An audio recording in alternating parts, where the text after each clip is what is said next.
Tere, Merelaigas MTÜ, üle hulga aja oleme jälle sadamas. Kui siiamaani oleme rääkinud raadioasjadest, siis nüüd täna me oleme tulnud Vana Sadamasse uuesti ja Admiraliteedi basseini äärde.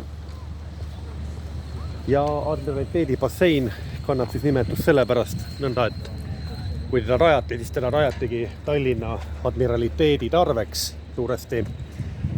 Ja nii on ta siis, kannab tal seal nimetust tänapäevani. Aga praegu ise, kus ma olen seisan siin uue Admiraliteedi basseini sissepääsu juures silla peal. Sild on huvitav selle poolest, et ta käib lahti, täpsemalt pöörleb. Kui siit tuleb sisse mõni suurem laev, siis see sild pööratakse pikupidi siis selle kanaliga, mis läheb Admiraliteedi basseini. Ja siis kõrgemad laevad pääsevad siis siia sisse. Nüüd, kui ma siis keeran nüüd jälle teisele poole siit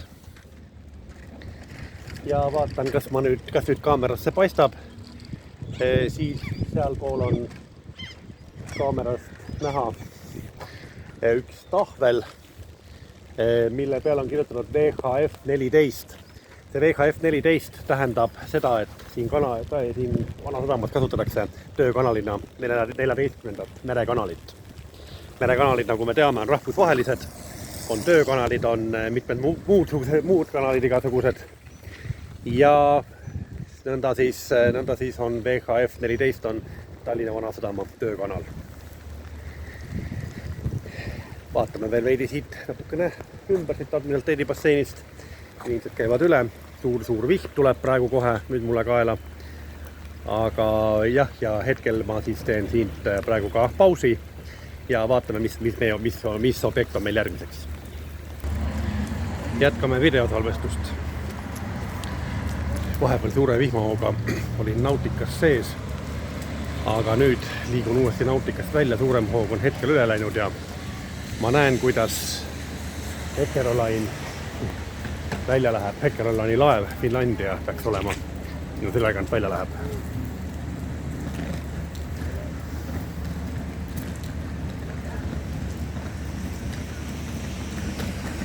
Tallinna Sadam on nende aastatega väga muutunud. Ja loomulikult tuleb siia nüüd ka trammiliiklus.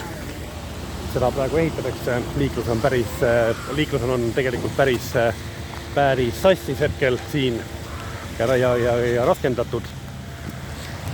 Aga nüüd siis selle väljuva Eckeröline'i laeva taustal.